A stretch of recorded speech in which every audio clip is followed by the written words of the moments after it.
E galera, beleza? Como é que vocês estão, meus amigos? O Brasil não para, vocês sabem disso. Todo dia acontece uma confusão e todo dia a gente tá aqui. E o vídeo de hoje está dividido em 4 partes e tem muita coisa pra gente comentar, como de costume também, né?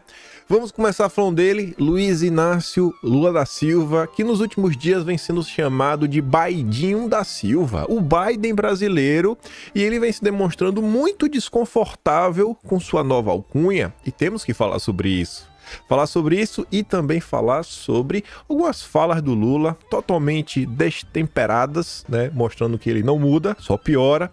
Também aconteceram algumas coisinhas no Brasil que vale a pena relatar.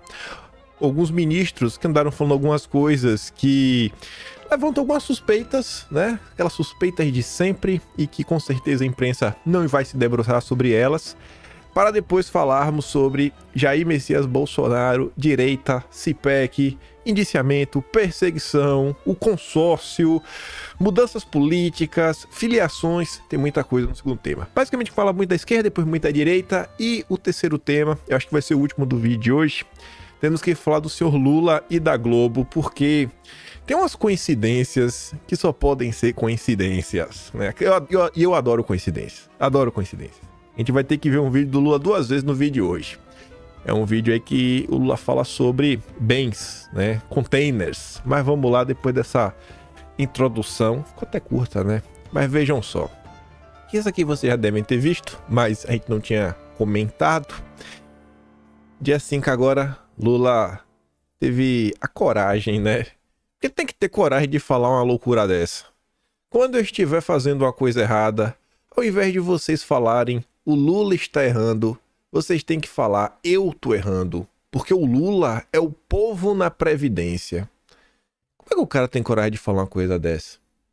Se você parar pra olhar ali o frame, né? E observar o Lula os últimos dias, ele tá com a aparência de cansado. Parece que tá sofrendo uma pressão grande. Eu vi uns embates no Twitter de algumas pessoas que não devem fazer parte da elite paulista, mas são pessoas com poder aquisitivo, que transitam em alguns meios, conhecem aí os grandes liberais brasileiros que estão o tempo todo aí dando pitaco na imprensa, e eles estavam comentando, tá achando engraçado acompanhar, sobre como o Haddad envelheceu. Haddad aí, que era o galanzão da esquerda, e vai se mostrando um cara cansado das entrevistas, e parece que a coisa também chegou no Lula. E para vocês verem que o que eu tô falando não é aleatório, a gente vai ver umas coisinhas a seguir. Antes disso, ficou até duplicado, nem queria ter colocado aqui. Mensalão foi a primeira grande fake news do Brasil, diz José Disseu no Canal Livre. Se Lula tem aquele sonho de grandeza que acha que ele é o povo, o José Disseu brinca com a inteligência alheia, querendo falar que o Mensalão foi fake news. Mas tudo bem, vida que segue. Aí o Lulinha, no dia 5, quando falando aí que não é para criticar ele, é para criticar o povo, ele participou de um evento, de uma inauguração, evento controlado, e mesmo no evento controlado, a coisa não saiu meio como ele queria. A aluna cobra Lula por inaugurar campus de universidade incompleto. Ainda nos falta auditório, biblioteca, e fica até assim, né? O Lula foi lá para inaugurar o quê? Porque tá aqui a fala da senhorita. Depois de muita luta e 14 anos de espera, finalmente estamos presenciando a inauguração oficial de apenas metade de um novo campus da Unifesp em Quitaúna, o qual foi aguardado ansiosamente por toda a comunidade acadêmica. Em uma celebração com a presença do excelentíssimo presidente Luiz Inácio Lula da Silva, é necessário reforçar que as obras do campus não estão completas e ainda nos falta o auditório, o prédio da biblioteca e a quadra e os anfiteatros. As melhorias físicas no nosso dia a dia universitário têm significado simbólico. A efetivação de um projeto que visa sustentar e valorizar uma educação pública de qualidade. Mas, para além de um campus, a universidade se faz com pessoas, com inclusão e diversidade, bem como a concretização de políticas públicas de permanência. Tá vendo aí que colocaram, né, uma pessoa de esquerda no evento controlado para falar e ainda assim reclamaram da inauguração da obra, porque foi pela metade. Aí, veja só, uma fala que rodou bastante na semana aí e muita gente fez piada, e é uma frase que por trás da piada tem algo sério, e por isso eu comecei o vídeo falando do Baidinho da Silva. Tô falando do Lula, cansado, falei do Haddad. Lula se compara a Biden e nega cansaço. Quem achar que o Lulinha tá cansado, pergunta pra Janja. Muita gente na internet comentou sobre a piada, né? Ah, o Lula, tesão. Muita gente falando, o Lula quer copiar Bolsonaro. Mas o principal, gente, o principal mesmo tá ali, ó. A primeira frase da manchete. Lula se compara a Biden. Aí, olha o que ele disse. Aí você vai entender a manchete da Globo. Eu estou vendo vários artigos de colunistas dizendo que eu estou cansado, que o Lula está cansado. E sim, na imprensa, o Lula vem sendo apontado como o Biden brasileiro. E também nas redes sociais. E isso está incomodando. Porque você vê claramente, quando você compara 1º de janeiro de 2023, quando o Lula foi eleito presidente, não, melhor, eu vi uma expressão esses dias, gostei bastante. Quando o Lula foi decretado presidente, e assumiu em 1º de janeiro de 2023 para cá, o clima mudou muito. Aquele romance, lua de mel, aquela boa vontade, ela não existe mais. Existe na Globo. E mesmo assim a Globo já não tá mais a mesma. E tá piorando, várias reclamações, o mercado, pressão para um lado, pressão para o outro, muita gente já falando necessidade de construir um novo nome, Lula não tá entregando o que prometeu. Aí você vê, ó, dias antes, o Lula falou isso dia 5. Dia 3, William Vac já estava comentando sobre isso. As ideias antigas do Lula são seu principal problema, não a idade. Comparação do petista brasileiro com Biden é descabida. O principal para Lula é ser vítima de sua própria visão dos fatos. Aí tava ali, ó. A pele da Lula de Biden da Silva está ganhando tração nas lacrações na internet, no tipo de ataque por parte de adversários mais habilidosos no espaço digital do que a corrente política do presidente brasileiro. A comparação, porém, é descabida, porque segundo o William Vac, Lula é pior que o Biden. Não dá nem para comparar de tão ruim que o Lula é. E tá incomodando, tá incomodando. E vocês sabem, se tá incomodando, vamos continuar, né? Se tá incomodando o Lula, vamos continuar. Eu até... não sei porquê, né? Eu vi essa foto aqui, eu falei, tem tudo a ver, né? Mion e Mionzinho, Biden e Baidinho. Nosso Biden. O Baidinho tá incomodado. O Baidinho tá incomodado de ser chamado de Biden. Tá incomodado. Eu acho que se o Lula tá achando ruim, é pra continuar e é pra ficar enchendo o saco. Mas, antes de falar sobre o cansaço do Lula, que é a parte realmente deixando qualquer pedra de lado, antes de falar sobre isso, só pequenas atualizações. Financiadores do Partido Democrata suspendem doações para pressionar Biden a desistir da reeleição. Tu acha que o Lula não vê uma coisa dessa e começa a pensar, poxa, será que vão fazer o mesmo comigo? Será que o Lula consegue dormir direito? E se você não consegue dormir direito, você com certeza vai envelhecer mais rápido. Estou concorrendo e vou ganhar de novo. Assim como o Biden vem reafirmando que vai concorrer, que não vai sair, Lula já está com um discurso, né, de bem eletoralzinho, vamos falar assim, falando contra Bolsonaro, se posicionando, que ele tá aí com vigor para derrotar o fascismo. Aquela ladainha que ninguém engole. Ninguém engole. Interessante o recado dos últimos dias. Dólar não deveria ser, mas é um indicador de fácil entendimento. Virou um canal de recados para o governo que hoje anunciou cortes. Isso aqui foi dia 4. E a gente comentou muito nos últimos dias. Você vai ver onde é que a gente vai desaguar no editorial do Estadão. Lula sabe que câmbio é a porta de entrada para a inflação e que inflação é queda de popularidade. Toda a braveza se esvai após este recado. E o que é que o Lula colocou na mesa? Corte de gastos em cima do pobre. O arrojo em cima do pobre. E aí, antes de chegar, e a gente vai convergir tudo que a gente comentou até agora, essa é a última. Governo cogita cobrar de alunos ricos em federais e mudar Fundeb para ajustar contas. Cobrar dos alunos ricos até entendo, mas modificações no Fundeb É por aí que o Lula quer resolver o déficit fiscal? As medidas são analisadas por uma ala do governo e, de acordo com relatos feitos à Folha, fazem parte de um cardápio com mais de 100 iniciativas vistas como passíveis de serem colocadas em debate. O objetivo é buscar o reequilíbrio fiscal diante do compromisso de eliminar o déficit nas contas públicas. O arroz em cima do pobre. E aí que vamos desaguar tudo que a gente comentou. Lula preocupado de ser chamado de Biden, Lula com cara de cansado, né? Arroz em cima do pobre, mercado mandando recado. Casa de futricas. Para acompanhar essa confusão, leia a coluna do Lauro Jardim todo dia, porque semanalmente tem um novo capítulo dessa novela. Rui Costa versus Haddad, Rui Costa versus ministro, sempre o Rui Costa sendo atacado. E aí o Lula, esses dias, ele falou do Rui Costa. Que Rui Costa é a certeza que ele pode dormir tranquilo. E claramente o Lula não tá dormindo tranquilo. Claramente o Lula tá nervoso. Você vê a fisionomia do cara, o cara tá batido. O presidente Lula disse: dormir tranquilo com o ministro da Casa Civil que tem. Em meio à verborragia sem filtros que exibiu em recente viagem à Bahia, Lula encontrou um modo singular de defender o titular da pasta e, em tese, seu principal auxiliar no Palácio do Planalto, o ministro Rui Costa. Ao atribuir méritos à Casa Civil, desabanou os demais ministros, embora sem citá-los nominalmente, e expôs a natureza das relações na esplanada dos ministérios.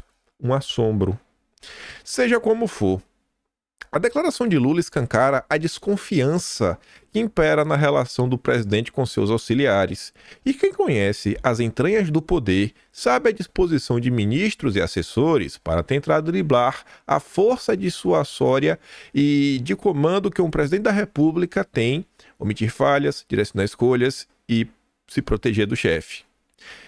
E aí o último parágrafo que encerra: seja assegurando o rumo correto do governo e evitando a dispersão de iniciativas e prioridades, seja concentrando-se na articulação política, uma Casa Civil eficaz garante a tranquilidade necessária ao presidente da República, permite a ele um sono tranquilo. Portanto, mas não pelas razões informadas por Lula, mais preocupado em evitar rasteiras de ministros e colher dividendos eleitorais do que melhorar do país, no fim das contas, quem não dorme tranquilo é o Brasil.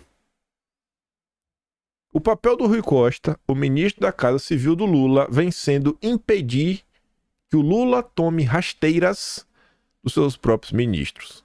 O Lula já não conta com mais a boa vontade de grande parte da imprensa, do mercado. A gente vê que o governo tem um terceiro poder, né? Ele tem uma próxima instância. O governo tem uns poderes extras que você vê que ele não funciona em todos os momentos. Quando é uma pauta ideológica que vai contra os interesses conservadores da sociedade, você pode contar. Quando é um interesse que passa pelos campeões nacionais, você pode contar. Mas, em relação a outros assuntos, o Lula vem tendo dificuldade.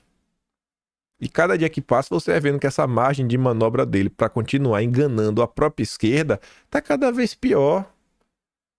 No Rio de Janeiro, se Eduardo Paes fala para os seus eleitores que ele está sendo apoiado pelo Lula, ele perde votos.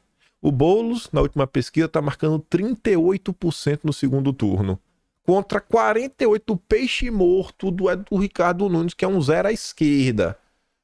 Imagine. A vida do Lula não tá fácil. Não tá fácil. A certeza que tem é que só o Brasil, né? Só o jeitinho brasileiro e muita sorte pro Lula conseguir se reeleger em 2020. Mas muita sorte. Mas muita sorte mesmo. A vida do Lula não tá fácil. Não tá fácil. Por isso que eu falo sempre.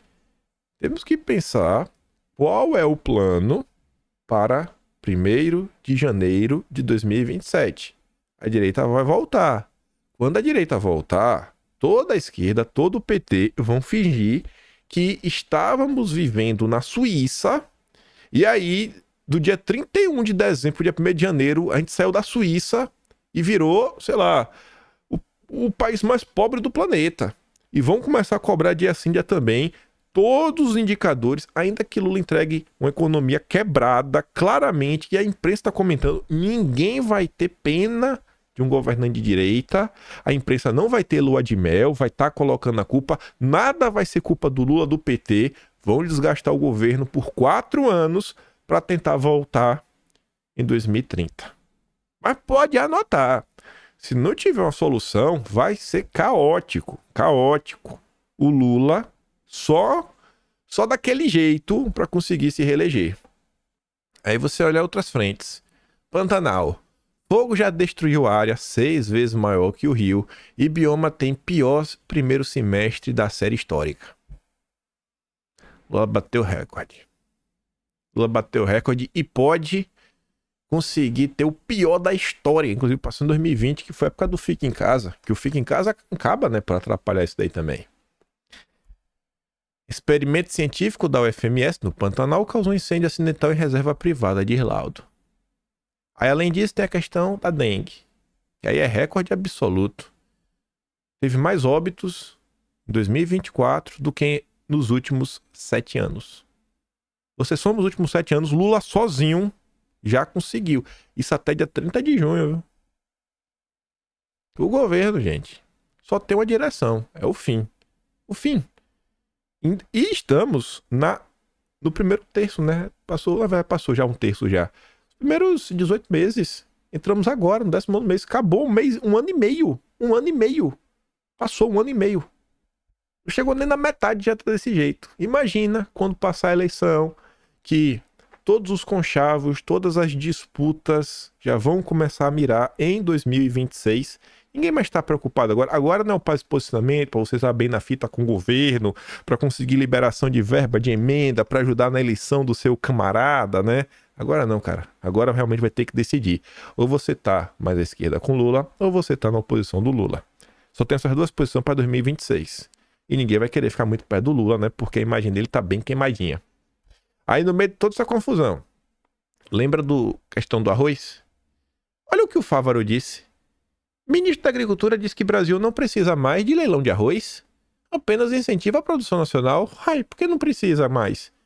Desde o início os agricultores estão falando que não precisavam, e mesmo assim o governo tentou emplacar a questão do leilão. Essa fala do Fávaro, eu acho que só confirma que precisa de uma CPI para investigar o ocorrido. Precisa de uma CPI para investigar, porque todo mundo sabia disso. Todo mundo sabia que não precisava comprar. O governo insistiu e foi até o fim. Outro caso que tomou conta aí do noticiário, ganhou certo destaque, ainda está sendo comentado, espero que não termine em tragédia. Aconteceu algo duplamente grave. Ladrões roubaram material radioativo que estava sendo transportado por um veículo oficial em São Paulo. O governo federal levou 3 dias para comunicar. É isso mesmo. Aí o governo colocou a nota no ar. Roubo de fontes radioativas em São Paulo. Depois, como se fosse pouco, tiraram a nota do ar. Saiu o conteúdo arquivado. Aí depois o governo voltou para falar que não, soltou nova nota. Agora informam que o risco é muito baixo, né? Para a população, provavelmente é muito baixo, né? É um negócio meio relativo. Eu não confio no Lula. Tanto que saiu uma nota na CNN. Parte do material furtado é encontrado aberto na zona leste de São Paulo. A Polícia Civil resgatou uma de 5 latas. Aí diz que se uma Polícia Civil, material aberto, não oferece grandes riscos, né? Eu não arriscaria, pois estava fora do prazo de validade. Apenas uma lá. Apenas uma. É como se fosse pouco, né? Apenas uma. É só umazinha, né? Está dentro da validade e oferece riscos maiores. Mas ainda não foi recuperada. Ela oferece riscos, não foi recuperada e tá aí. Imagine um caso como esse. A gente não sabe o impacto disso. Ninguém faz a menor ideia. Um país que já viu no passado a confusão do Césio. É o governo Lula. É o governo Lula. Se fosse a Globo, era plantão 24 horas, cobrando, perguntando onde é que está o governo federal para resolver, a população está em risco. Imagina o governo Bolsonaro publicando uma nota 3 dias depois da confusão já ter rolado, você não sabe quantas pessoas podem ser contaminadas, depois apaga, depois coloca de novo. Não, não faz mal, não. Não faz nada. Gente, pelo amor de Deus, pô. É inacreditável o tratamento da imprensa pro governo Lula. A boa vontade da imprensa é algo sensacional. Até acabou repetindo, né? Sabia que eu tinha ficado fora de ordem. Mensalão foi a primeira grande fake news. Essa é a boa vontade da imprensa com o PT. Essa é a boa vontade. Mas vamos lá. Falando também da imprensa, o senhor Mário Sabino, que escreve no Metrópolis, publicou a seguinte nota ontem. Ontem? Não. Deixa eu ver. No dia 5. Eu gosto de nota. Caso das joias. Adivinhe se a popularidade de Bolsonaro diminuirá. Os jornalistas estão excitadíssimos com o indiciamento de Jair Bolsonaro. No caso das joias sauditas, das quais ele teria se apropriado ilegalmente, é claro que é notícia, mas nem tudo que é notícia interessa de verdade ao mundo real, ou a percepção do mundo real é igual dos jornalistas. Há uma parte não desprezível do mundo real. O jornalismo só ajuda a confirmar a crença de que Jair Bolsonaro sofre perseguição política da parte das excelências da justiça. Talvez até mesmo entre eleitores do PT já comece a surgir a dúvida se não estão exagerando na quantidade de processos contra o ex-presidente da República. Um colunista disse que o caso das joias pode abalar a popularidade de Jair Bolsonaro, porque é de fácil entendimento para o povo. E contraria o discurso de moralidade do ex-presidente da República, pois tendo a crer que é exatamente o contrário. Por ser um caso de fácil entendimento para o povo, Bolsonaro deve sair ainda mais vitimizado. Não é improvável que apareçam nos jornais pesquisas que apontam que os brasileiros acham que Jair Bolsonaro cometeu crime no caso das joias, deve ser punido, etc. Todo mundo já sabe como é que a imprensa funciona, né? No mundo real, disse uma coisa e faz outra. Os mesmos institutos de pesquisa que mostram como Bolsonaro continua competitivo, apesar dos direitos cassados, né? O instituto que diz que Bolsonaro tem que ser punido é o mesmo instituto que diz que Bolsonaro segue firme e forte. Se os brasileiros tivessem repulsa a ladrão, não continuariam elegendo tantos. Acho que não preciso citar o exemplo mais ululante. Lula não vê a hora de Jair Bolsonaro ser anistiado para poder enfrentá-lo em 2026. Tão certo ele está de que é melhor repetir o cenário eleitoral de 4 anos antes. O petista depende cada vez mais do seu suposto antípoda ideológico para continuar a existir politicamente. Entendo, portanto, o frisson dos jornalistas em manter Bolsonaro no noticiário contando destaque, mas alguém avise as excelências da justiça de que eles podem ter ultrapassado o ponto certo.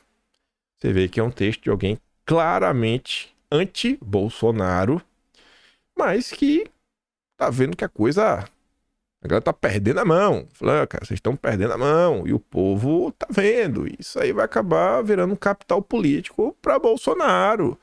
Engraçado que o tempo vai passando e vão surgindo matérias na imprensa. Bolsonaro 2026, jornalistas falando, gente cobrando empenho, tornar Bolsonaro elegível, Bolsonaro falando do assunto, mudanças no tabuleiro político mundial. Será que o Jair vai ficar elegível? Não faço ideia. Torço, mas não faço ideia. Mas tá engraçado ver como o debate público tá indo. Aí, a matéria que o Mário Sabino tá falando é essa daqui que a gente comentou ontem. Pecha de ladrão de joias mina discurso de Bolsonaro. Que eu tava comentando com vocês, a Globo não consegue nem disfarçar. O ódio dessas pessoas é tão grande na hora de se expressar, a galera perde a mão. Não se contenta, perde a mão. O caso ressurge no momento em que Bolsonaro voltava a exibir força política. Os caras nem escondem. E tá ali, ó. Terá que lidar com a acusação de fácil entendimento popular. O Mário Sabino tá falando da Globo. Tá feia a coisa. A Globo vem recebendo críticas, né, de jornalistas que não são da Globo, né? Não vou falar independente, que de independência a turma não tem nada. Mas tá aí. Aí Bolsonaro, nos últimos dias, publicou em sua rede social essa linda matéria da Isto É de 2016. Documentos atestam o extravio de bens da União na era PT. O grande Tribunal de Contas da União, famoso TCU, diz que 4.564 bens vinculados à presidência desapareceram nos últimos 13 anos e que 716 presentes recebidos por Lula e Dilma não foram incorporados ao patrimônio público como prevê a lei. Mas o bandido, safado, descarado é Bolsonaro, que devolveu ao governo o presente que ele recebeu. Sim, eu nunca vi um governo ter exposição de relógios. Não, põe aqui visitar a exposição de relógios dos presidentes da República. Será que tem lá no acervo os relógios de Michel Temer?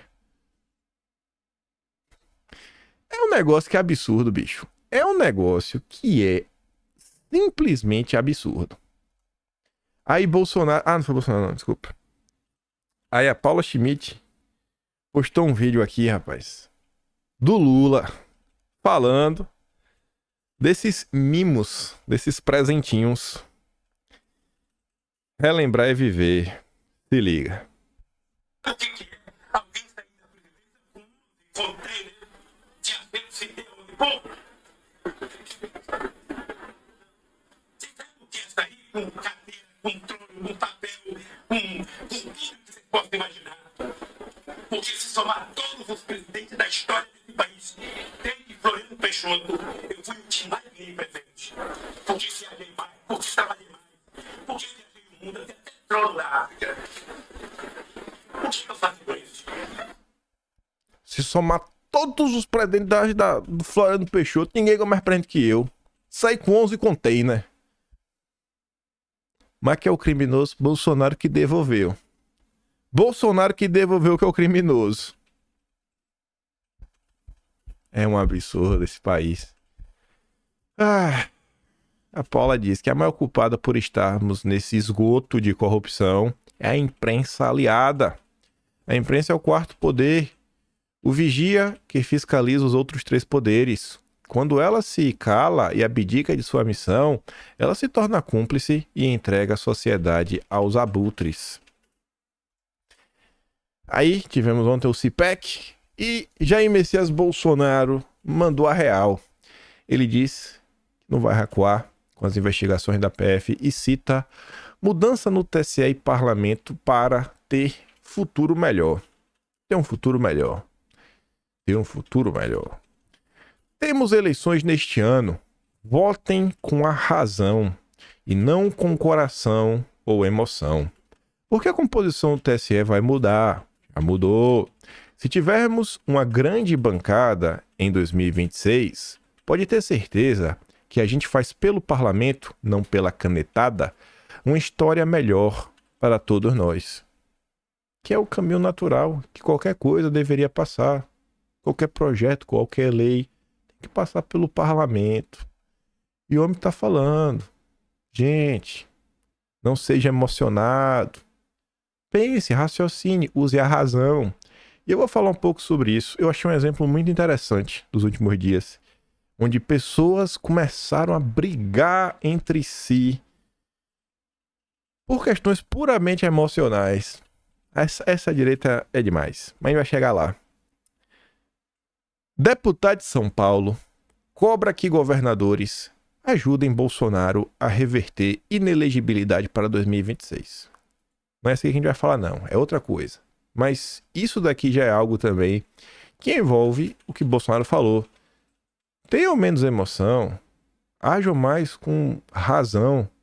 O pessoal, vocês nas redes sociais, já tá brigando para saber quem que vai ser. Não, eu apoio o Caiado. Não, eu apoio o Zema. Não, eu apoio o Tarcísio. Não, eu apoio, sei lá, quem que seja, o cachorro caramelo. E o pessoal começa a brigar. Ao invés de falar, pô, mas e aí, cara? E aí, governadores? Vamos trabalhar, pô. Vamos fazer pressão. E o Gil Diniz, ele não tá assim falando, trabalhem para tornar Bolsonaro elegível. Ele foi além. Achei muito bacana essa fala do Gil Diniz. Achei muito bacana mesmo. Ele diz assim, ó.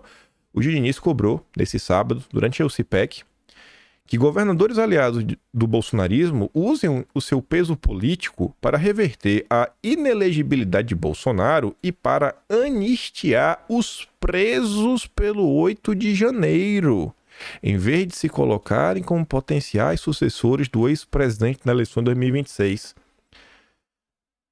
Imagina aí, de coração, tu acha que um desses governadores, se um desses governadores conseguir criar um clima político para anistiar as pessoas comuns, condenados às vezes 17 anos de cadeia por atentado ao Estado Democrático de Direito porque, sei lá, pichou uma estátua, que é o que dá para falar que a pessoa fez, né? O resto é aquela coisa, né? Quem quebrou, beleza, tem lá as filmagens, mas ainda assim 17 anos parece um tempo muito grande. Vocês acham que um governador que conseguisse isso... Não vou nem falar de Bolsonaro. Ele nem trabalha para Bolsonaro. Ele só trabalha pelo povo. Ele quer ser candidato em 26. O que mais ele poderia fazer para ganhar a simpatia das pessoas de direita no Brasil? O cara que conseguiu mudar o clima político no Brasil para ajudar as pessoas comuns do dia 8. Rapaz... E aí você vê que no presente momento estamos discutindo também a reforma tributária.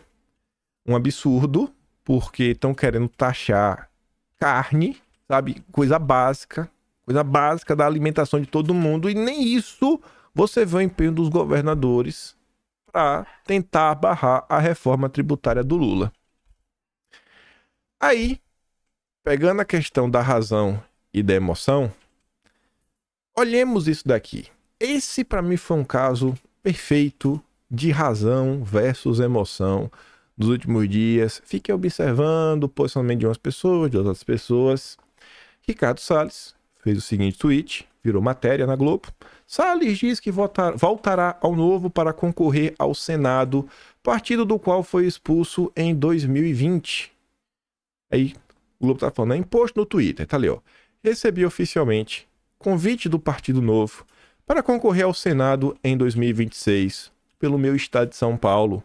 6 anos depois de ter sido expulso pelo Amoedo por ter me tornado, com muito orgulho, ministro de Bolsonaro, com quem estou e sempre estarei junto. Aliás, será muito bom ombrear com meu amigo Eduardo Bolsonaro para as 2 vagas do Senado em 2026 por São Paulo. E aí, no primeiro momento, a galera bateu palma. E aí falou, é isso aí mesmo, porque o Valdemar, é isso aí, o Valdemar não te deu espaço para ser prefeito, o PL não dá mais, o partido diz. Aí começou, do outro lado, tava a galera, ó, lá vai o Salles aí tá abrindo as asinhas, viu? Tô de olho no Salles. E ficou mais ou menos nessa. Aí a coisa foi crescendo, aí alguns perfis grandes, jornalistas, influenciadores, começaram a se posicionar. Aí as confusões entre as pessoas comuns começaram a subir de tom, e aí já começou aquelas acusações por um lado, acusação por outro, o pessoal já começou, né, a tentar, né, uma obliteração na internet. Aí vamos tentar olhar essa situação aqui, pegando o pedido de Bolsonaro. Vamos ter um pouco mais de razão, menos emoção. Aí, pra eu ser gente boa, eu fiz uma simples tabela com os prós e contras. O que tem de bom, o que tem de ruim. Tudo na vida tem um lado bom, tem um lado ruim. Aí eu tentei pegar o que tem de ruim no lado bom e o que tem de bom no lado ruim. Ricardo Salles no Novo. Um pró. A direita não fica refém de um partido só. Você tá começando a colocar um pé em outro partido. Se der errado no pé lá na frente, você tem um partido novo. Porém, entretanto, todavia, se o Salles, com a saída do Salles, a ala bolsonarista do PL se enfraquece. É um nome forte, que cola junto e ajuda a fazer até pressão contra o Valdemar. Você fortalece o partido, mas você enfraquece a ala bolsonarista. O pró, você chega num partido forte. O Salles está chegando novo com 600 mil votos na costa. Será que não vai ser bem tratado? Tem espaço? Já inclusive foi chamado para ser senador. O Partido Novo, que não é besta, com certeza que é os 600 mil votos do Salles. E o contra? A gente não sabe para onde vão 600 mil votos. Não sabe. No PL, Até coloquei aqui a tabela. Os votos do Salles foram mais do que suficientes para eleger ele. E com certeza o voto do Salles ajudou a colocar o Tiririca. O Bilinski, tiveram lá 70 mil votos.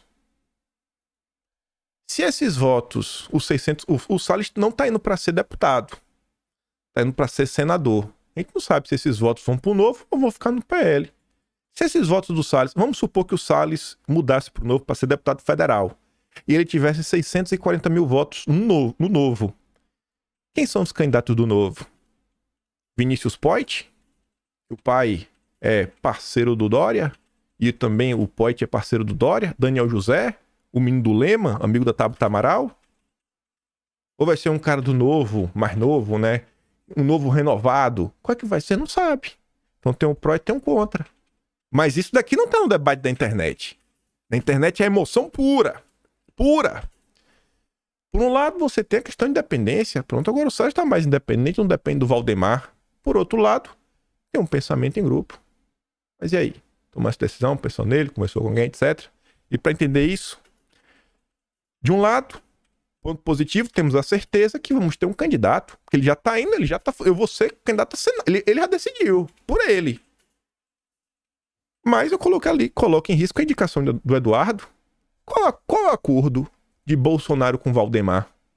Se o acordo de Bolsonaro com Valdemar for o seguinte: Valdemar, em cada estado eu indico um, você indica outro. Se esse for o acordo, chega em 2026 e aí Valdemar fala: ó, Bolsonaro, lembra o nosso acordo, né?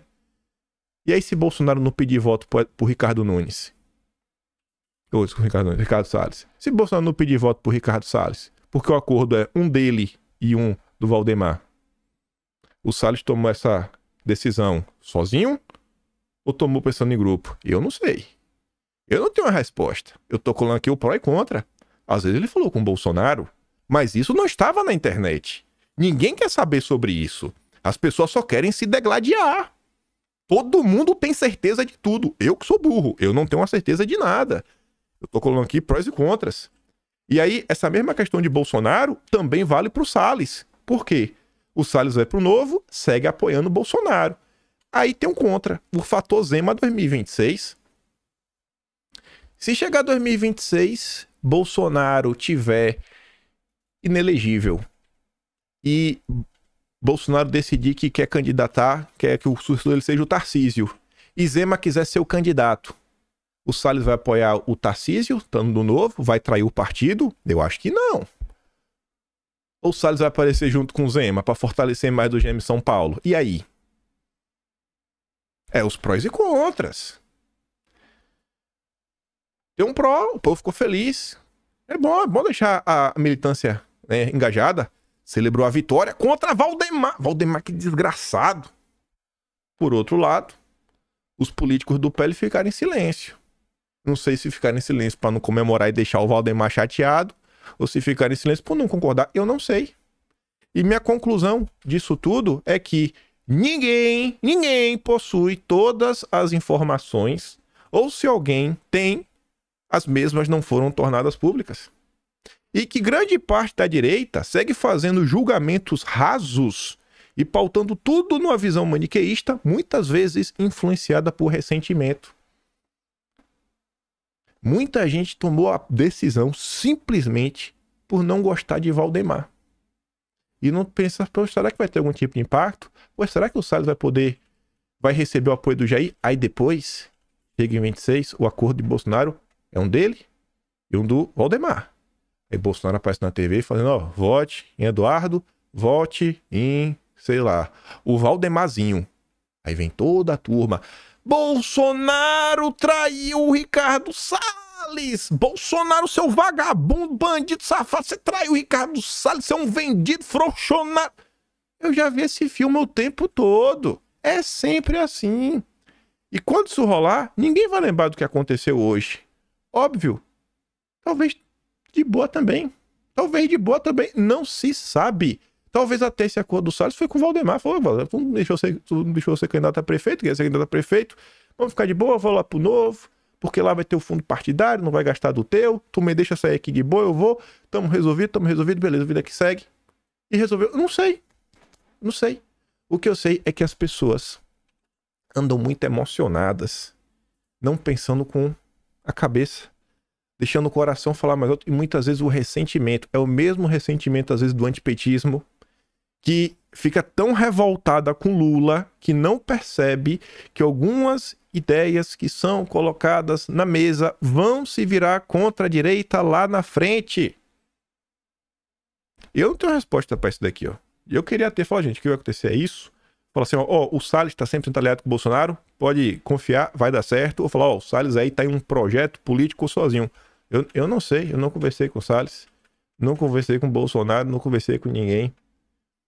Se eu pudesse ter a minha opinião, meu desejo, na verdade, né? Eu desejo que isso daí seja uma movimentação política que foi feita pensando coletivamente em grupo, não uma decisão independente. Se eu puder escolher, meu desejo é isso. Se foi feito em comum acordo, todo mundo visando o bem do grupo, o grupo, ó, isso para nosso grupo vai ser melhor. É decidir agora, realmente Salles é você lá. Porque às vezes fala assim, não, vamos mandar o Tarcísio para ser presidente, se o Bolsonaro ficando elegível. E se mandar o Tarcísio, quem que pode ser governador de São Paulo? Ou então, a mesma questão de Senado. Por que tem que ser o Salles e o Eduardo? Se a gente parar para pensar, critério de tempo. A Carla Zambelli, que eu não gosto. A Carla Zambelli teve mais votos que o Salles, se você parar para ver. E ela foi eleita já em 2018, né? Então, por questão de tempo, a vez dela, ela falou, pô, Salles, eu já tenho um tempinho aqui, eu acho que é justo agora, já fiz 2 mandatos, eu me candidatar ao Senado. Eduardo Bolsonaro também teve mais, falou, Salles, já tô aqui, tenho uns mandatos, já fui deputado também estadual, então acho que tem o meu direito de coisa. Assim, quem definiu essa fila? Eu não sei, eu não tenho uma resposta. O que eu sei é que as pessoas não levam em consideração nada disso. Nada disso. E aí o debate público, se você tá de um lado, você é aplaudido por esse lado e aquela outra parte da direita te destrói. Se você tá do outro, e aqui tá virando isso. Tá virando isso, tá ruim, gente, nos últimos dias. Aí Bolsonaro fez uma fala ontem que eu acho que dá pra mais ou menos encaixar nessa situação que eu tô aqui relatando pra vocês. Falei bem, eu coloquei aqui 2 recortes diferentes, cada um com 20 segundos. São 2 falas em 2 momentos diferentes do discurso do Bolsonaro. Esse vídeo ele tá corto, tem um corte, 20 segundos, depois mais 20 segundos. Mas tá tudo junto, vou dar play em todo. Por falta de conhecimento, meu povo pereceu. Quanta gente briga por algo sem saber? Não tendo conhecimento? E depois vê que está errado? Ia faltar fertilizante para o Brasil. Outro pedaço. Negociamos diesel. Ele queria comprar ovos da gente. Falei com a Tereza, se abrir o mercado agora, vai o ovo custar de menos de R$1 para R$2 a unidade no Brasil. Espera um pouquinho mais. Apesar de produzirmos, e não é chute, como aquele cara, né? 1.700 ovos por segundo, não é o suficiente para atendermos o mercado lá de fora. Todos tiveram lucro no meu governo, apesar da pandemia. Só falando, cara, por falar de conhecimento, o povo pereceu. Quantas vezes a gente não se desgasta, a gente não tá sabendo de uma coisinha aqui, uma coisinha colar. Eu deixo pra falar de algumas coisas que pra mim estão claras o que tá acontecendo. Que você vai botando assim, uma atrás da outra, falando, ó, olha isso daqui, olha isso daqui, olha isso daqui, olha isso daqui também. Tá vendo a maldade? Aí, ó. Estão aprontando. Respira, gente. Vai fazer bem. Aí você vê, ó. Direita brasileira. Paulo Faria, advogado do Daniel Silveira, ele fez um tweet aí falando pro pessoal que o Daniel, junto com sua esposa aí, estão numa situação ruim. Quem puder ajudar, ele deixou lá o Pix, etc, tudo mais. Aí vem o Ítalo Marcinho, que é de uma bolha super conservadora dentro da direita. Bolsonaro recebeu 17 milhões em Pix. Poderia doar um pouco ao seu leal defensor, né? É aquela típica postagem para rogar pra torcida. Chamar Bolsonaro de traidor. O Marfinha respondeu assim: foi mal, Ítalo, mas não dá pra ser injusto assim. Primeiro, não sabemos tudo o que Bolsonaro fez pelo Daniel. Ele assinou, inclusive, uma anistia. Segundo, Qualquer dinheiro enviado para o Daniel Silveira via Bolsonaro certamente seria bloqueado, talvez até as contas do próprio Bolsonaro. Não sabemos se mesmo assim não foi enviado, por exemplo, sei lá, criptomoeda, Bitcoin. Às vezes, acho que vocês são injustos demais com Bolsonaro, dado o tamanho da vigilância e perseguição que ele sofre das instituições. Mas ok, cada um tem sua opinião. No entanto, eu vou te dizer, eu já cansei de ver as pessoas serem injustas com Bolsonaro e depois descobrirem que estavam entendendo tudo errado. Esse caso do Daniel Silveira mesmo, até fazendo aqui um gancho com a questão do Salles. A galera falou, Daniel, candidato a deputado federal para manter o mandato. O Daniel, não, você senador, aquela coisa. Aí se lançou senador por outro partido, o Romário era o candidato do PL. Acabou na mão do Romário. Não é só porque é colado em Bolsonaro ajudar que o cara ia conseguir ter voto. A coisa não é assim. Essa transferência de voto não é assim tão direta quanto as pessoas acham que é. Essa transferência de voto não é tão direta como as pessoas acham que é. Tivesse esperado a vez dele de boa, na calma, ficado lá como deputado federal, talvez o Daniel Silveira, talvez a gente não sabe também. Os achismos. Mas são coisas que a gente tem que colocar na equação. Mas na hora de apontar o dedo, falar que Bolsonaro é isso, que Bolsonaro é aquilo outro, etc, tudo mais. Será que Bolsonaro não aconselhou ele? Ele falou, Daniel, vá para deputado, espere mais 4 anos. 2026 são 2 vagas, aí você vai. Tem gente que fala que Bolsonaro abandonou o Daniel Silveira. O cara assinou a anistia. Vocês esqueceram o que a imprensa fez quando Bolsonaro assinou a anistia? Vocês esqueceram do tratamento que foi dado? Inclusive pelo próprio judiciário. Você acha que foi pouca coisa? Já falavam que era ilegal, que não podia, e Bolsonaro insistiu, foi e fez. Brigou, comprou essa briga. E sempre naquela. Porque o pessoal diz, o Daniel foi preso por te defender. Não. O Daniel acabou sendo preso por ter sido extremamente imprudente e gravar um vídeo desnecessário. Um vídeo que não ajuda em nada. Que já tá mais do que claro que pegar um microfone e falar grosso não resolve as coisas.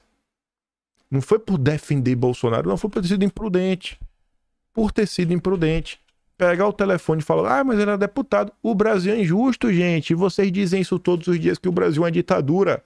E se vocês dizem que é uma ditadura, ajam como se estivessem em uma. Não tá na Disneylândia. Todo mundo sabe que é injusto. A vida é injusta. Justiça condena dona da marca IP por live pró-Bolsonaro para funcionários em 2022. Olha aí, ó. A vida é dura no Brasil. Aí tu vai ler a matéria para tu tentar entender por quê, né? O que é que eles disseram nessa live? No entendimento do Ministério Público do Trabalho, que entrou com a ação, a Química Amparo cometeu assédio eleitoral quando realizou uma live para seus funcionários com uma palestra sobre o cenário eleitoral pós 1º de junho, voltada a persuadir os eleitores a votarem no então presidente, segundo os procuradores. A nota não diz o que foi dito na palestra, na live. A nota da Folha de São Paulo diz, não, os procuradores falaram isso. Está condenada. A imprensa não se dá o trabalho de explicar. O Estadão também deu a notícia, Justiça condena IP. De acordo com o Ministério Público do Trabalho, o grupo fez uma palestra aos funcionários após os resultados do 1º turno. No momento teria ocorrido o assédio. Tá. E como foi esse assédio? Explica aí. Explica como foi essa live, porque o que foi dito nessa live? Ninguém diz. A justiça, a empresa não negou o evento, mas justificou que a intenção era apenas expor o cenário político do momento. Tá. O que foi dito? Incrível como são as coisas. Lula fica neutro e corre risco de bolsonarista assumir sede da COP30. Nos últimos 30 dias... Acho que foi ontem que eu comentei sobre aquele tweet do Carlos, se explicando sobre a eleição no Rio de Janeiro. O Ramalho falando, meu amigo, tamo junto.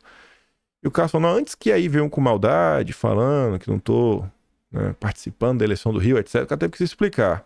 E eu reparei, eu fui atrás, realmente, já entendi a confusão. Não vou trazer quando vou dividir a direita. Aí o pessoal fica cobrando, tem que ir para o Rio de Janeiro, é importantíssimo, é importantíssimo, é importantíssimo. Gente, toda a cidade é importante. Olha essa notícia aqui. Aqui a gente está diante de um embate internacional. É a disputa em Belém. Lula apoia oficialmente o prefeito de Belém, Edmilson Rodrigues, Este, entretanto, está muito atrás nas pesquisas, até os mais otimistas acham difícil a sua reeleição. A capital paraense está longe de ser uma cidade pouco importante para o Lula, principalmente no próximo ano, é a COP30. Lula está confiando na articulação política do bem avaliado Helder Barbalho. O nome do Barbalho para a prefeitura é o deputado estadual Igor Normando. Ele está empatado com Éder Mauro. E Bolsonaro teve agora lá no Pará com Éder Mauro para fortalecer a campanha. A disputa entre Lula e Bolsonaro no segundo turno, na capital, foi apertada. Lula venceu por 50,28% a 40,79%. O risco de Éder Mauro ser bem sucedido em 2024, portanto, não é desprezível. Você tem uma disputa que as ONGs, forças internacionais, vão estar apoiando o candidato contrário, porque Éder Mauro já falou, comigo não tem essas porcarias de não. Aqui a gente está preocupado com os problemas estruturais da cidade, como, por exemplo, resolver a questão da coleta do lixo, que está um caos lá em Belém do Pará. Cidade importantíssima também. Agora, Bolsonaro faz uma coisa no Rio, cara, o cara tá lá. Bolsonaro foi no Rio. Vocês esqueceram que teve o lançamento da arquitetura do Ramagem lá na quadra, acho que da Mocidade, acho que foi da Mocidade. Bolsonaro tava lá, a imprensa distorceu, falou que não tinha gente. Bolsonaro tem que ir quantas vezes no Rio? Não tem que rodar o Brasil todo? O cara tá rodando o Brasil todo. Vamos agir um pouco com a razão, né? Lembrar, o pessoal tem uma memória tão seletiva, meu Deus. Essa memória seletiva me dói. Governo Biden anuncia repasse de 47 milhões de dólares ao Fundo da Amazônia. E tá lá, no Belém do Pará, Éder Mauro, para começar a botar ordem na casa. E começar a pavimentar caminho pro governo do estado, pra gente colocar alguém de direita lá no Pará e tirar o Helder Barbalho. Não é importante? Ah, não. Deixa o norte de lado, né? Deixa a Zong tomar conta. Ah, meu Deus. Eu tento não passar pano, mas a galera é muito injusta com o Bolsonaro, bicho. Falam da imprensa, mas tem uma parte da direita que eu vou te dizer também, viu? Eita, Lele! No governo de Bolsonaro, o Fundo Amazônia foi suspenso por divergências em sua administração com os países doadores. Assim que Lula tomou posse, além do retorno à Noruega e à Alemanha, outras nações se prontificaram a dar dinheiro. É, porque sabe que esse dinheiro vai pra ONG, né? Sabe que o governo lá não vai ficar contra. Ai, Brasil. Mas vamos lá. Voltando no vídeo da Paula. Vamos dar play aqui de novo nele, que é 30 segundos só. Escuta aqui. O que é alguém sair da presidência com 11 containers de acervo sem ter 11 pontos? Disseram que ia sair com cadeira, com trono, com papel, com tudo que você possa imaginar. Porque se somar todos os presidentes da história desse país, desde Floriano Peixoto, eu fui o que mais ganhei presente. Porque viajei mais, porque trabalhei mais, porque viajei o mundo, até trono da África. Por que eu faço isso? O que o Lula faz com isso? Eu não sei. Aí você vê, né? Desde Floriano Peixoto. O Lula citou Floriano Peixoto. Aí, eu gosto dessas coincidências. Eles estão nesse vídeo Floriano Peixoto, né? E a coincidência não é que alguém viu esse vídeo. Eu me deparei com esse vídeo. E eu tava passando no Twitter, né? Naquela leitura do esgoto que existe no Brasil, que é a Globo, né? Aí eu fui lá, as porcarias da Globo. E eu me deparei com esse tweet. Presidente grosseirão. Um militar autoritário que sonhava fechar o Supremo Tribunal Federal e sequer deu posse ao seu sucessor. Você provavelmente pensou na pessoa errada. É óbvio, a Globo tá falando de um, mas no final do dia quer falar de Bolsonaro. De quem que a Globo tá falando? Do Floriano Peixoto. Aí eu falei, que coincidência, acabei de ouvir o Lula falar sobre isso. Escuta aqui, ó. O áudio tá horrível porque esses dois jornalistas, eles sequer sabem usar o microfone direito. O barulho do ar, e parece que o Danielzinho tá com o microfone desligado e a voz dele sendo captada pela voz do Evandro Guedes. Então me perdoa pela qualidade, né? A falta de profissionalismo da Rede Globo, né? Que tá cada dia pior esse lixo. Imagina um presidente autoritário, grosseirão, militar casca grossa, que sonhava em fechar o STF. Daniel, pensou em quem? Sei, o Floriano Peixoto, oficial, estimulava a ministra aqui no Palácio do Itamaraty, enquanto quisesse tocar. Certa ocasião, o embaixador da França estava se despedindo do Brasil e veio falar com o Floriano, dar tchau pro Floriano. Foi bem recebido? Nada, foi recebido por uma ama de leite com um bebê. O Floriano não apareceu. Floriano foi o primeiro presidente a passar, a transmitir o cargo para um civil, Prudente de Moraes. Foi uma transmissão de carro bonita, Daniel? Não teve transmissão de carro. O Floriano atravessou a rua, pegou o bonde e foi para casa. O Prudente, coitado, depois de participar da cerimônia, acabou pegando uma carona, veio aqui para o Palácio do Itamaraty e o palácio estava bastante depredado e só tinham ali jornais velhos e garrafas vazias de cerveja. Está vendo como a história anda em circo, principalmente aqui no Brasil? Quer saber mais? Eu tava depedrado, cervejas e jornais velhos. A mesma história que a Globo tentou emplacar com a Janja, se lembra? A Globo apoiou Lula e Janja na ideia que Michele Bolsonaro roubou os móveis. Tu lembra disso? A mesma ladainha. Aí quando eu vi isso, eu falei, rapaz, olha que coincidência. Eu tenho memória boa, né? Eu tinha visto dias antes no Twitter. Apareceu na minha timeline uma thread sobre Floriano Peixoto. E aqui você vê o mal que Lula e a Rede Globo representam para o Brasil e para a mente das pessoas. Desligue a Rede Globo. Tudo que a Globo fala é para destruir o Brasil. A Globo odeia o Brasil. A Globo odeia o Brasil. A Globo odeia. Se existe na lei falando que empresas de comunicação, concessão de TV não podem ser, né, sob, sei lá, domínio estrangeiro, a Globo deveria ser enquadrada e caçada. Porque a Globo odeia o Brasil. Eles fingem que são brasileiros, eles odeiam o Brasil. O Floriano Peixoto com certeza não foi santo. Porque não existe santo. Santo só na igreja. Mas toda vez que a gente tem que comentar do passado, é todo mundo bandido, safado, salafrário, destruiu o Brasil, golpista, autoritário. Não tem uma coisa boa, a não ser Fernando Henrique Cardoso. Eu acho que o JK, vez ou outra, que a Globo fez uma série, né? Fala do JK. Acho que tirando o JK, o Fernando Henrique, não tem ninguém que prestou nesse Brasil. O Lula prestou, né? A Globo gosta do Lula. A Globo gosta do Painho, só. Painho, né? O Baidinho, Fernando Henrique e o JK. Eu acho que o JK deve ser ruim, né? Porque a Globo nunca falou muito mal dele. Aí eu me deparei com essa thread aqui, ó. Obras do governo de Floriano Peixoto no Brasil. 1891 a 1894. Em 4 anos. Um pequeno resumo de algumas coisas positivas de um cara que com certeza teve 1001 defeitos.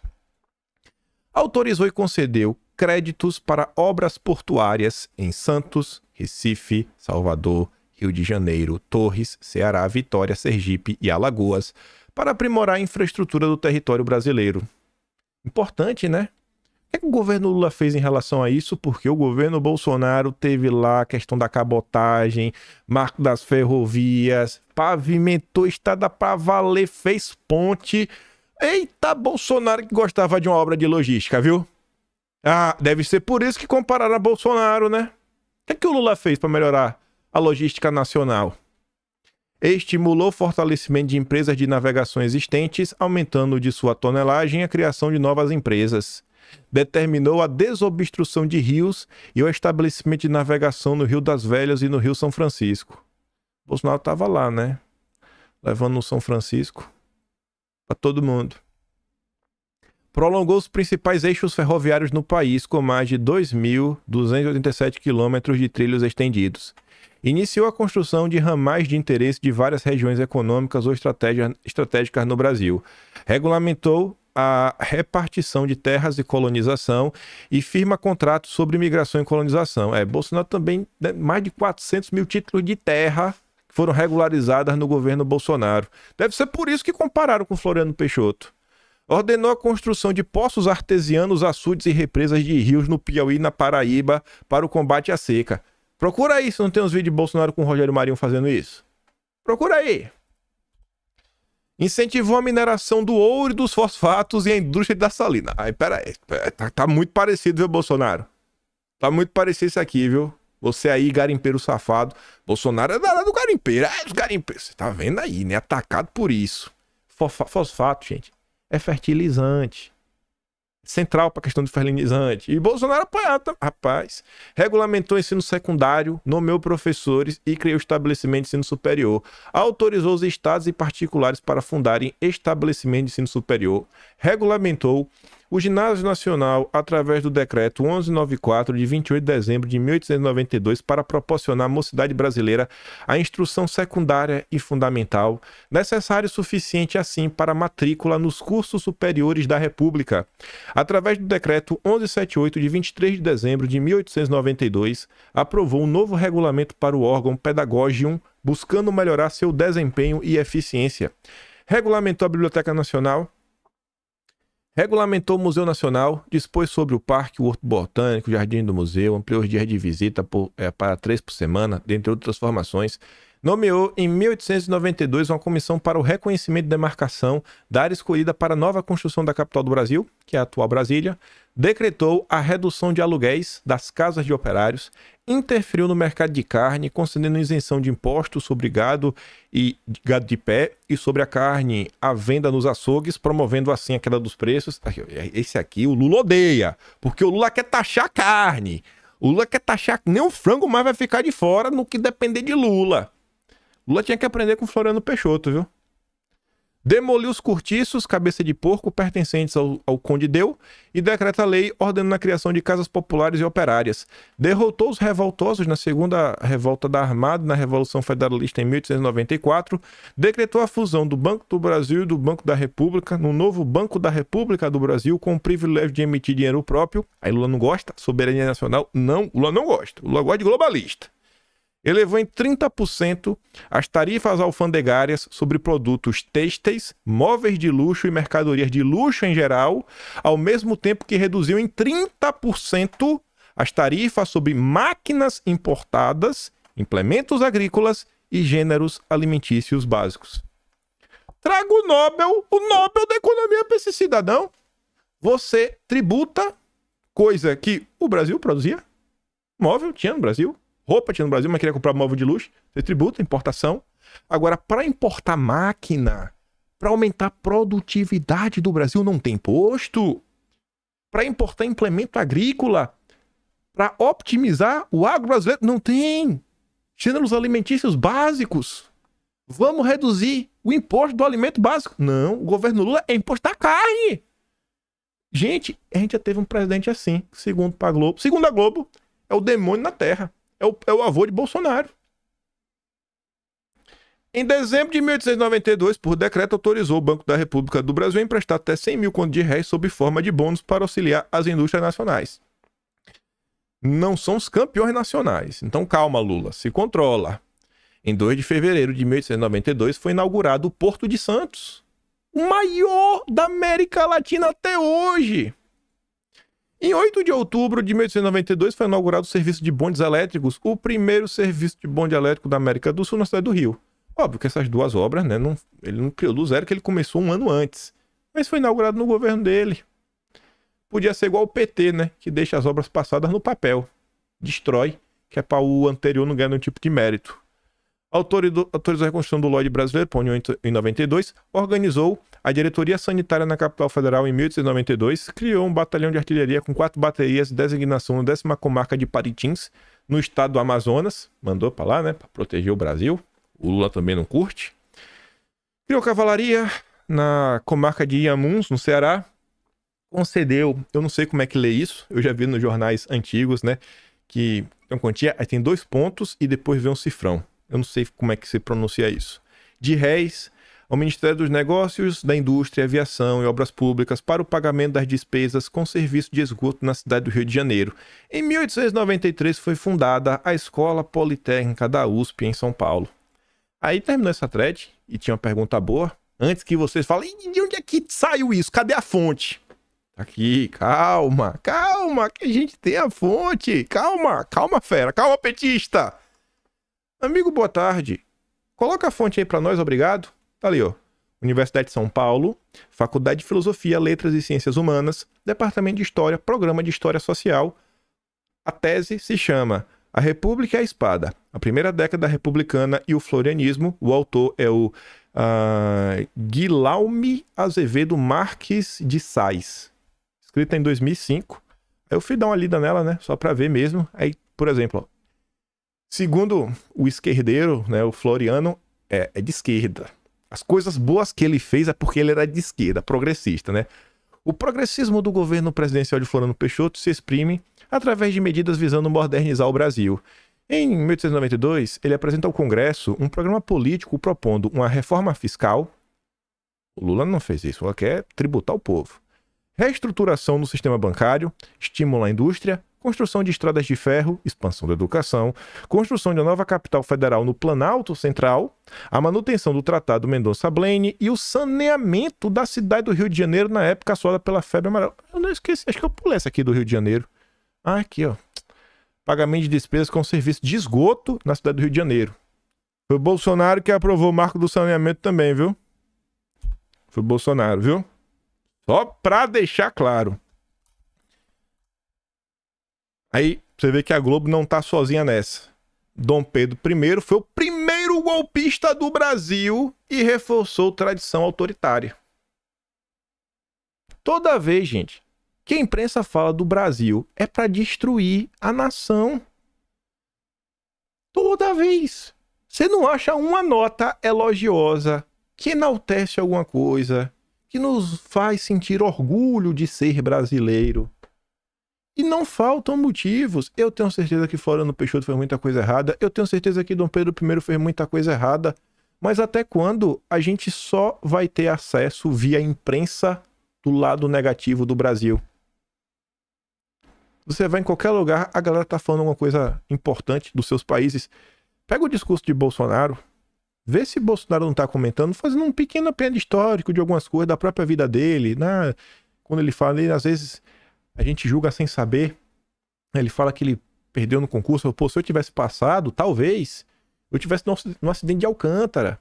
E depois ele relembra do Lamarck, uma coisa que aconteceu, de um tenente, pô, que teve um ato heróico. E ele, você vai vendo, o cara vem trazendo um contexto histórico e lembrando de pessoas bacanas que passaram pelo Brasil. Obviamente, o Bolsonaro fala isso, eu duvido que o Bolsonaro tenha alguma estratégia. Eu duvido. Para mim é pura emoção, né? Bolsonaro fala pro pessoal ter razão e não emoção, mas ele é 100% emoção. Né? Ele também não é nenhum exemplo de vida, né? O bicho também, se ele respirasse um tiquinho, ajudava. Piadas à parte, o bicho é emocionado também, viu? Nossa, chora, o bicho é emotivo, viu? Mas enfim, a gente não pode viver assim para sempre. Eu me recuso a viver assim para sempre. Eu me recuso a ter uma visão simplista do Brasil, onde é o bem contra o mal o tempo todo e nós somos o mal. Nós somos o mal. O bom é a Globo, o bom é a Folha, o bom é o Lula, o bom é a FHC. Se você não tá do lado deles, você não merece existir. Não, eu me recuso a isso. E aí quando eu vi aquele vídeo da Globo, eu lembrei dessa atriz, falei, não, eu vou trazer em vídeo. A gente comentar um assunto diferente. E ver, né, o que às vezes passa ao nosso redor diariamente, como notícias como essa, e a gente acha que é só mais uma bobagem, e muita gente, cara, a gente às vezes também tem que resgatar isso, né, resgatar a nossa história, o papel das coisas, ao passo que isso daqui é uma narrativa que todo mês está saindo uma notinha, todo mês tem uma nova movimentação. Brasil oferece ajuda a Portugal para implementar a reparação por escravidão. A coisa está avançando. A ONU já entrou em campo, parlamentares brasileiros, agora o próprio governo Lula, e a turma tá indo. Eles não param. Aí só para terminar falando da Globo, acabo de ver uma reportagem do Jornal Nacional dizendo que a luta contra as mudanças do clima depende de fazer crianças de 3 anos verem bananas amadurecerem na escola. A ideia de que se houver uma correção moral, se prestarmos gestos de respeito, a natureza de repente vai ser legal com a gente. Super científico. Não deixem se levar puramente pela emoção. Não sejam emocionados igual a Bolsonaro, que chora por tudo. Brincando. Cadê a saudável? Mas sério, vocês estão vendo, né? Não fique com esqueça a Globo. Eu prefiro as pessoas comuns na rede social. Não sei quem é esse perfil, não me pergunte. Apareceu pra mim. Ninguém que eu seguia esse perfil apareceu lá. Nacional Brasileiro. Eu vi e falei, pô, interessante isso daqui. Aí quando eu vi a Globo comentando, eu falei, mas rapaz, como veio a calhar? Ele postou isso aqui, é o dia 30 de junho, o vídeo da Globo, cadê? Desculpa, 29 de junho, o da Globo é dia 5 de julho. Isso ficou na minha mente, eu li na época, eu falei, pô, rapaz, Floriano Peixoto, danado, viu? Arretado. Fico por aqui, vou mandar os vídeos que eu dei play lá no Telegram, aí tu pode ouvir a ladainha da Globo com mais calma.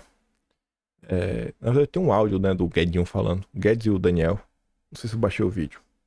Se não, tu procura na internet, acho que tu também nem vai querer ver. Se tu gosta do meu trabalho, quiser dar um tiquinho mais, pode assinar mesmo no canal, tem um Tony Valeu, tem um Patreon na descrição e o Atlas Brasileiro, kimpai.com.br, onde nós estamos registrando a história.